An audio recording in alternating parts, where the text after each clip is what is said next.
Şimdi yani yan demlek geçtik.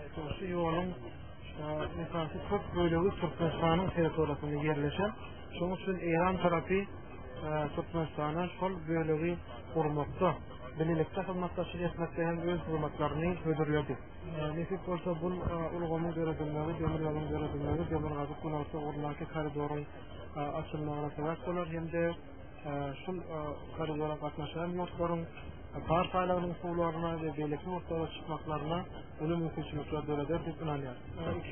İki doğrusuya doğan yurtlardan Türkmenistan ile İran İslam Respublikası'nın arasındaki doğru katlaşıklarının bundan beyleyen üstünlüğü arzu ediyoruz. Hem bizim dostluğumuz bundan beyleyen ötürdük yol inanıyoruz. İlk olsa bu demir yol kurulsa İran'ın Gurgan şehri yani Gurgan şehri Gülistan velayetine yerleşen Gurgan şehrinin üstünden geçer. Ve solar kalim İran'ın portlarına, Enzeli portlarına güç başlamasını köşesi görer. Hem de bu yağday 3 yurt olan İran'ın, Türkmenistan'ın, Kazakistan'ın iqtisadiyetlerinin üstüne ulu tesir eden bir yol önemli. Bu yolun kurulmağına bizim velayetinin adamları, halkı, ulu kuvvetlerin karşı, alay tadaşıqadaki yaşayan İran Türkmenleri sebebi şu yol arkalı, demir yol arkalı yük kalançolunun başka da yolokçu, katnavlarım yola koyular, yük paraşyalar hem de sonun üstü bilen bizim adamlarımızın, halkımızın arasında katlaşıklar, eser bir yol eden. Şimdi yani biz nedir, Türkmenistan'ın en acayip bayramlarının biri olan bir taraflık bayramçılığının basağıtında durur. Son için sol bayramçılığın ön yanına şeyle acayip ulu proyektler, işten Türkmenistan'da edilyenlerine tüysürümüzden veriliyoruz. Türkmen halkının bayramçılıklarına tüysürümüzden kutlayar. Hem de Türkmenistan'a güllergesiz hem de karakırtılık dileyizler. İlk olsa şu anki çare yani demir yolun kuruluşuna başlamak çaresi bizim yurtlarımızın arasındaki doğrusunun belki diyen nişanmalar yine bizim yurtlarımızdan değerler sevsin farklı yurtların arasındaki doğrusun belirtilerine onu tesir eder bir kanallar. İnşallah demir yol iki yurdumuzun arasındaki katnaşıkları, doğallıkları, doğallıkları kendilleri umidimiz var. Ne beter avval doğan yurdun arasının doğallığı. İnşallah onun ne beter koyacak umidimiz var. Yani bir demir yol fakat bu yol memnun olmuyor. Çıkış köşelerin arasında İran'ın ve Türkmenistan ve Kazakistan köşeleri birbirine birlikteyen demir yol bulunsam bir evvarını örgütler milletlerini faydalı olacak. İnşallah bu arzu yapıp sağlık bilen görelik bilen yol bakmak tamam olsun da onun milletlerini arasında bir faydalanmışsan ve bir kavga seçetmeni ve yaşa işlerini yaparak seçmeni faydalanmışlar. Hava. Dün berekette hormatly prezidentimiz Gurbanguly Berdimuhammedov Türkmenistan, Kazakistan, İran halkara demir yol magistralının artındırışı yani transkontinental demir yolunun kuruluşunu bazarga verdi. Ol Evrasiya iqliminin demir gazıgını ve gün ortasını dostluk hem de hizmetlaşıp köpürtülen birleştirip 3 yurdun territoriyasından geçer. Bir demir yolun kuruluşunun başlanmağına başlanan davara tamamlanandan soň oňa gatnaşyjylar Türkmenbaş şäherine geldiler. Sörde erker Serdar Mehman Hanıfyna awada milli siýasatlyk bolugynyň goluşuklarynyň taşlamalarynyň tanıştyrlyş dabarasy bolar. Türkmenistan prezidentiniň taýşygy boýunça Jemil ýakatyndaky şäherin köp kanly mehmanlygy üçin ýörüýçi unik konsert taýýarlandy. Şunlaryň bir konsertde Türkmenistanyň sunat ustadlary we dahaly ýurtly artistler gatnaşdylar. Dinç günü Kazarın Kenarya Kadınlar'da Türkmenbaş şäherinde sunat ustadlarynyň uly konserti ýokary urup bilen geçdi. Türkmenistan, Kazakistan, İran halkara demir yol magistralynyň kuruluşyna bazarga bermeniň ýakyna bolan dawarasyna we awada milli siýasatlyk bolugynyň kuruluşlarynyň taşlamalarynyň tanıştyryş dawarasyna gatnaşdylar. Şol konsertde soňga jetdiler. Onu doğruluk, vatan, tüyü ve durmuşun eyleti kıyameleri barada aydınlar aydınlı. Türlü tanıklar, farklı çıkışları hasta teatirli oldu. Onurda vatanımızın şuun keyten derecesi iyicelik bilen beyan edildi. Bir konserte Türkiye'den gelen aydınçılarım çıkış ettiler. Gelipte aydınlan aydınlar, Türkmen Türk doğruluğunun kurtulun yanlığının aydının şanlı vurdu. Kenar yakasında olan konser, onu vatnaşanlara üyed olsa dinç, ruhu lezzet verdi. Birin avatlanyr bir konferansa gatnaşylan bilen teklif bolanlarynda olar şeýle urunlardylar.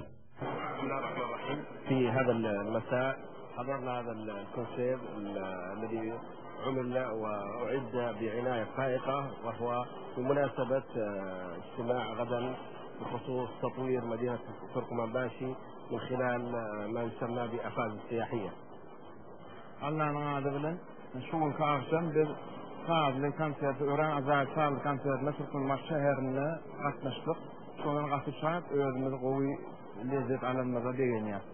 نحن نعيش خلال هذه السنة منذ فبراير حتى الآن تطور هائل جدا يقاس بمستوى عظيم من خلال قيادة فخامة الرئيس قربان قولي بيرجي محمدوف وفي شتى المجالات، ونحن سنشهد خلال السنوات القادمة القريبة تطور ملحوظ في جميع المجالات وبالذات في تركمانباشي من خلال هذا الصرح الكبير الذي يسمى فاز. Şu yılın başından, yani bayram ayından beri yurdumuzda Türkmenistan yurdumuzda öğren uli depkinli, uli ösüşler amalaşırlı, bunu özümüz gözlü şahitler varlık. Gelecekte de yakın yılların içinde Türkmenistan'ın bundan neylem fat uli ösüşlere iyi olmağını biz küfürümüzden arzu ediyoruz. نعم، مشروع أفاز مشروع عظيم كبير جدا. نحن في المملكة العربية السعودية سبق أن عملنا كثيرا فيها من هذه المشاريع، ولذلك لدينا خبرة كبيرة في تطوير هذه المشاريع. نحن نرى أن هذا المشروع مشروع جبار وضخم وسيعطي تركمانستان في المستقبل ريادة كبيرة من خلال رؤية الدول لهذا الصرح الشامخ الكبير. Avazda milli siyaset zorluğunun amalaşyrylmagy gaty uly taslama bolup durýar. Çünki biz Saudi Arabistan taşalygyna şuraya taslamalaryň bizim yurdumuzda gaty her türlü amalaşyrly. Gelecekde Türkmenistanyň şu awazy milli siyaset zorluğunun taslamalaryny amalaşyp güllaýysmagny arzu edýär. نتمنى نحن في المملكة العربية السعودية للشعب التركماني الشقيق كل ازدهار وتقدم في ظل قيادة فخامة الرئيس قربان قولي بيرجي محمدوف، وشكرا لكم بصغور سفير المملكة العربية السعودية عبد العزيز إبراهيم الغدير. Biz Saudi Arabistan taşalygyna Türkmenistanda bolup geçen ähli ösüşlere beýenýär, gowanýar. Gelecekde de şu Türkmenistan yurdunyň Türkmen halky dünýä çykmaklygyny biz ahiromuzdan arzu edýär. Men sözüň soňunda Türkmenistan prezidenti Gurbanguly Berdimuhammedowa başynyň sag işiniň rowaşy bolmagyny arzu edýär.